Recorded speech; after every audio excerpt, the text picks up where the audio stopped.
First of all I welcome you statistics class. आज की statistics class के अंदर आपको खुशामदीद कहता हूँ। आज का टॉपिक रिलेटेड असाइनमेंट नंबर 3 से था हमारा। उससे पहले कि हम असाइनमेंट नंबर 3 पे जाएं, first of all we will discuss the class interval. पहले समझाएंगे जनाब क्लास इंटरवल को समझें कि किस तरह की क्लासेस होती हैं और किस तरह की क्लास हम उसको कैसे सोल्व करेंगे उसके क्वेश्चन को। तो पहली क्लास हमारे पास इस तरह की है 10 से 20, 20 से 40 और 40 से 60। तो जब आपके पास क्लास आए, क्लास बाउंड्रीज आए, क्लास इंटरवल आए, तो first of all you want to see कि दोनों क्लासेस जो है हमारे पास, फॉर एग्जांपल पहले की जो होगी ये इसको हम कहते हैं लोअर क्लास होती है इस साइड पे, और ये इसे हम कहते हैं कि ये हमारे पास अपर है। तो आपने पहले की अपर को मैच करना है दूसरे की लोअर के साथ। अगर इन दोनों के अंदर डिफरेंस है या नहीं है, अगर मैं 20 माइनस 20 करता हूं तो इन दोनों के दरमियान कोई भी डिफरेंस नजर नहीं आता। अगर हमें कोई इसके दरमियान डिफरेंस नजर नहीं आएगा, इसका मतलब है मुझे क्लास बाउंड्रीज बनाने की जरूरत नहीं है।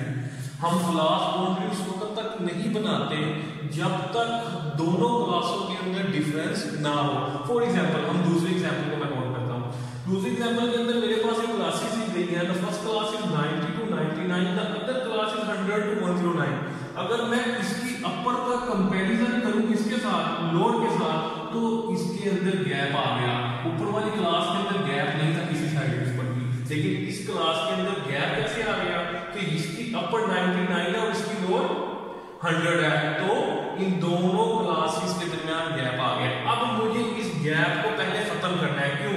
क्योंकि जब भी मैं मीडियन को सोल्व करूंगा या मोड को सोल्व करूंगा तो उस वक्त तक मेरा आंसर राइट नहीं हो सकता जब तक मैं इसकी क्लास बाउंड्रीज नहीं बनाऊंगा। तो अब क्वेश्चन अराइज ये हो गया कि मैं इसकी क्लास बाउंड्री कैसे बनाऊं। ये तो डिफरेंस आ गया, फर्क आ गया। मैं क्वेश्चन को मीडियन और मोड की स्टेप करके सोल्व करूंगा तो वो सारा गलत हो जाएगा। तो चलते हैं इस कॉन्सेप्ट को समझने कि हम इसकी क्लास बाउंड्री कैसे बनाएंगे।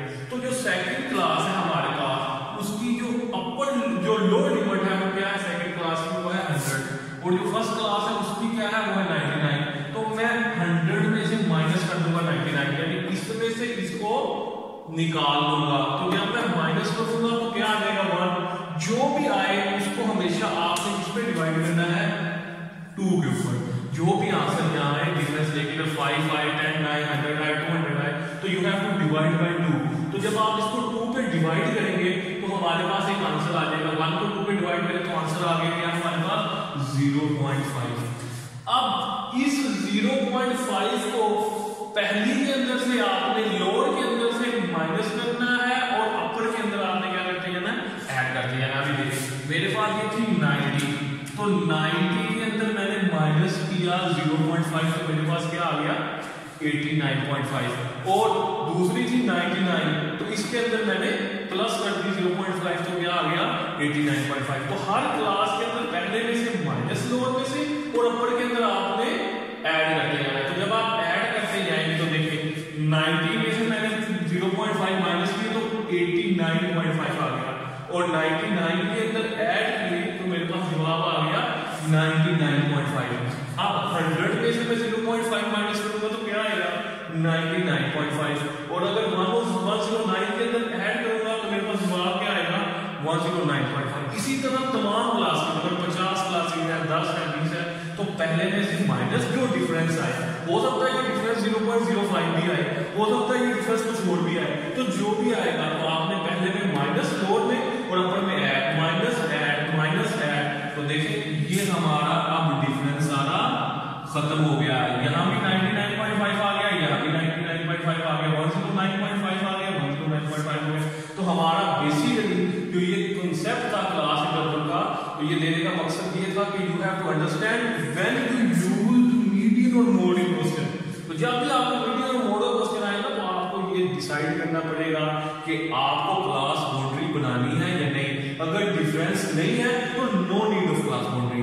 इफ यू हैव डिफरेंस तो you need to make the class boundary बनानी पड़ेगी। क्यों?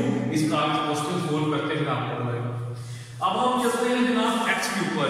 क्यों? क्योंकि जब हम अरिथमेटिक मीन को सोल्व करते हैं तो हमारे पास बेसिक फार्मूला होता है summation x fx over summation f group रहने का। तो जब भी हम सोल्व करते हैं तो इसका मतलब है मुझे क्या चीज चाहिए, x मुझे चाहिए। तो क्लास इंटरवल के ऊपर तो x नहीं निकल रहा। अब देखिए इससे मैं x कैसे निकालूं, तो मुझे x निकालना पड़ेगा, दोनों क्लासेस को आपस में प्लस करना पड़ेगा। 1 प्लस 1.5 जो आंसर आएगा उस पे 2 पे डिवाइड कर दूंगा, जो भी जवाब आएगा। तो ये मेरा निकल आया 1.25x। इसी तरह 1.5 को जब 2.0 से जमा करूंगा 2 के साथ, तो 3.5 डिवाइडेड बाय 2 1.75, तो ये मेरा x आ गया। इट मींस हम इन दोनों को जमा करके 2 पे जब भी डिवाइड करेंगे तो जो जवाब आएगा वो x आएगा। अब ये क्लास बाउंड्री जगह या क्लास इंटरवल के अंदर भी डिफरेंस नहीं है, लेकिन जब हम अरिथमेटिक मीन का क्वेश्चन सोल्व करते हैं तो हमें डिफरेंस की जरूरत नहीं होती। चाहे हमारी क्लास इस तरह आ जाए, चाहे हमारी क्लास इस तरह आ जाए, अरिथमेटिक मीन को इसका इफेक्ट नहीं पड़ता, हमें क्लास बाउंड्री नहीं बनानी पड़ती। क्यों? हमें इसमें जरूरत ही नहीं है अरिथमेटिक मीन। अब हम अरिथमेटिक मीन का पूरा क्वेश्चन सोल्व करके देखते हैं। ओके, सबसे पहली बात ये क्लासेस मुझे दी गई 10 से 20, 20 से 40, 40 से 60, उसके बाद फ्रीक्वेंसी 5, 10, 15। तो मुझे कहते हैं जनाब आप अरिथमेटिक मीन को सोल्व करते हैं। तो फर्स्ट ऑफ ऑल आपको फार्मूला पता होना चाहिए, arithmetic mean is equal to summation fx, summation कहते हैं जमा करने को, सम को, तो summation fx over summation f। तो फ्रीक्वेंसी तो मेरे पास दी है, सबसे पहले मैं समेशन f को निकाल देता हूं। समेशन f 15 प्लस 10 प्लस 5, इन सबको जमा करूंगा तो 30 आ जाएगा। तो 30 मेरा क्या आ गया? Summation f। तो f मेरे पास आ गया, ग्रुप डाटा की क्लासेस आ गई, मुझे क्या निकालना है? x। तो x निकालना मैंने ऊपर पहले समझाया है कैसे, 10 प्लस 20 डिवाइडेड बाय 2, तो 10 प्लस 20 डिवाइडेड बाय 2 30 को 2 पे डिवाइड करूंगा तो 15 आ जाएगा। इसी तरह 20 को 40 के साथ जमा करूंगा, प्लस करूंगा और 2 पे डिवाइड करूंगा तो 30 आ जाएगा। इसी तरह 40 को 60 पे प्लस करूंगा, 2 पे डिवाइड करूंगा तो मेरे पास 50 आ जाएगा। तो अब मेरे पास x भी निकल आया। तो मेरा फार्मूला था समेशन f और x, f आ गया, तो मैं f को मल्टीप्लाई में करूंगा, किसके साथ जब करूंगा? x के साथ मल्टीप्लाई करूंगा। तो 5 मेरे पास फ्रीक्वेंसी थी, 5 मल्टीप्लाई बाय x का 15 था, तो 15 की 75 आ गया। इसी तरह 10 मेरे पास फ्रीक्वेंसी थी, तो 10 आ गया, x की वैल्यू 30 थी, तो 30 को 10 के साथ मल्टीप्लाई किया तो 300 आ गया।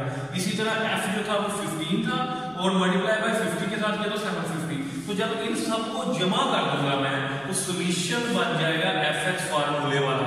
तो समेशन fx का जवाब आ गया 1125, और जब मैं इसको डिवाइड करूंगा किसके साथ? 30 के साथ, तो मेरे पास जवाब आ जाएगा 37 के 5। तो ये तो अरिथमेटिक मीन को सोल्व करने का तरीका था। अब मैं चलता हूं मोड के ऊपर। तो मोड के ऊपर क्या करना है? सबसे पहली बात हमें देखना पड़ेगा कि मोड का फार्मूला क्या है। सबसे पहली बात, जब मैं मोड के फार्मूले को देखता हूं तो मोड का फार्मूला मेरे पास ये, this is the formula of mode. तो मोड का फार्मूला मेरे पास क्या आ गया? n plus fm minus f1 divided by ये same value f1 fm minus f1 plus fm minus f2 multiply by x। अब ये चीजें बहुत ही क्या है, हम देखते हैं कि ये क्या क्या चीजें होती है। पहली बात, हमें क्लासेस दे दी गई, क्लासेस के बाद हमें फ्रीक्वेंसी दे दी गई। ये क्वेश्चन में आपको गिवन होगा ये दोनों चीजें, क्लासेस और फ्रीक्वेंसी। सबसे पहले आपने क्या करना है? Select that class which have higher frequency. इन सब में से फ्रीक्वेंसी किसकी ज्यादा है? 50। तीसरे नंबर पर जो आ रही है उसको हमने कह देना है फ्रीक्वेंसी सबसे ज्यादा इसकी है, तो इसको मैंने हाईलाइट करके आगे लिख देना है मोड क्लास। क्यों? क्योंकि I want to solve the question of mode. अब मैं सवाल सोल्व करता हूं मोड का। अगर मीडियन का होता तो मैं लिखता मीडियन क्लास, लेकिन अब मैं क्वेश्चन सोल्व कर रहा हूं मोड से रिलेटेड, तो मैंने लिख दिया इसको select that class which have higher frequency. तो इनमें से सबसे ज्यादा फ्रीक्वेंसी किसकी है? 50। तो 50 के आगे लिख दिया ये मोड क्लास है, ये मॉडल क्लास है, ये क्लास जहां से मैंने डाटा एक्सट्रैक्ट करना है, निकालना है। तो इसको मैंने सेव कर लिया, हाईलाइट कर लेना है पेपर में, आपको इसको हाईलाइट कर लेना ताकि आपको ये बात भूले ना। दूसरी बात, अब मैंने जब लिख दिया मॉडल क्लास, ये मोड क्लास, तो मुझे सबसे पहली बात क्या थी? यहां से मिलेगी, मुझे यहां से मिलेगी मैक्सिमम फ्रीक्वेंसी। आपने इसको हाईलाइट इसलिए किया गया क्यों? इसकी फ्रीक्वेंसी मैक्सिमम थी। तो fm किसे कहते हैं? Maximum frequency. और जब मैं fm से ऊपर वाली बात करूंगा, f1 कैसे निकालते हैं? ये वाला f1, तो ये f1 निकलेगा फ्रीक्वेंसी प्रीवियस टू FM, जो इससे पहले वाली है, तो इससे पहले वाली है वो F1 है, वो है 25। अक्सर बच्चे इस चीज को कंफ्यूज करते हैं F1 और F2 में। जब पेपर चेक हो रहे होते हैं कंफ्यूजन अक्सर आ जाती है कि F1 कैसे निकले, या गलती से F2 कर देते हैं F1, उसकी वजह से सारा क्वेश्चन चाहे वो 20 मार्क्स का चाहे वो 10 मार्क्स का जीरो हो जाता है। तो आपने समझने के लिए जो मैक्सिमम फ्रीक्वेंसी है, तो आपने याद रखिएगा कि अल्लाह की जात ऊपर होती है, तो अल्लाह एक है, तो FM हमेशा ऊपर आएगा और F2 हमेशा इसके नीचे आएगा। तो अल्लाह की जात ऊपर है तो FM से ऊपर वाली फ्रीक्वेंसी 1 लिख के आपने F1 लिख देना है, और इससे नीचे वाली को 2। तो अब आपको एक से ये नहीं भूलेगा कि जी F1 कहां लिखना है, तो हमेशा ऊपर वाली साइड पे जाना है, क्योंकि अल्लाह की जात एक है, तो इससे ऊपर F1 है और इससे निचले वाली साइड पे F2 है। तो F2 को फाइंड करना है नेक्स्ट टू FM से अगली। तो आपको आसानी के लिए मैंने बता दिया कि ऊपर वाला 1 है और नीचे वाला 2 है, तो FM से ऊपर 1, FM से नीचे 2। और H किसे कहते हैं? H कहते हैं डिफरेंस बिटवीन टू क्लासेस। आप जो अपर और लोअर क्लास के दरमियान जो डिफरेंस को हम कहते हैं क्या? H। अब मैं कैसे निकालूं? देखिए 10 - 5 डिफरेंस कितना है? 5 का। ये हमेशा सेम होगा। 15 में से 10 निकाल दो 5 का, 20 में से 15 निकाल दो 5 का, 25 में से 20 निकाल दो, 20 में से 15 निकाल दो, 15 में से 10 निकाल दो, हमेशा जवाब कितना आएगा? आपके पास 5 ही आएगा। तो H कहते हैं जवाब को। अब लास्ट रह गया कि लोअर क्लास बाउंड्री कहां से लूं? जो मेरी मॉडल क्लास होती है उसकी जो कम से कम वाली वैल्यू होती है, लोग उसको हम कहते हैं लोअर क्लास बाउंड्री। तो ये लोअर है, ये अपर है। अब मैं क्वेश्चन को सोल्व करता हूं। अच्छा, अब इस क्वेश्चन के अंदर क्योंकि डिफरेंस नहीं था, तो बेटा मुझे किसी तरह की क्लास बाउंड्री बनाने की जरूरत नहीं पड़ी। अगर डिफरेंस होता हो, अगला क्वेश्चन सोल्व करेंगे तो देखेंगे, अगर डिफरेंस आएगा तो मुझे डाटा क्लास बाउंड्री से उठाना पड़ेगा। तो अब मेरी लोअर क्लास बाउंड्री क्या है? 15, तो 15 लिख दिया। FM मैक्सिमम फ्रीक्वेंसी क्या थी? 50 माइनस F1 क्या था? इसके ऊपर वाला 50 से 25। FM माइनस भी वही सेम और फार्मूले का प्लस, और FM माइनस F2। अब F2 की वैल्यू क्या है? 5 है, तो मैंने लिख दिया 50 माइनस 5 और मल्टीप्लाई बाय H। H किसे कहते हैं? Difference between upper and lower class. तो ये मैंने आपको निकाल के बता दी, ये हमेशा 5 ही देगा। तो इन सबको हम तरतीब से सोल्व करेंगे। पहले हम इसको सोल्व करेंगे, उसके बाद इसके साथ मल्टीप्लाई करेंगे और एंड में प्लस करेंगे, क्योंकि डिमास का रूल है मैथमेटिक्स का।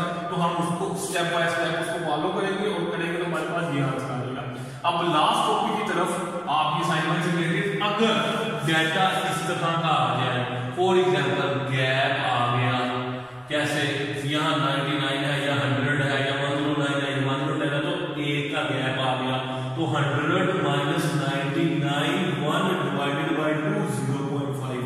तो अब ये 0.5 को इसमें से माइनस कर देना और इसके अंदर जमा कर देना है, इसके अंदर से माइनस, इसके अंदर से जमा।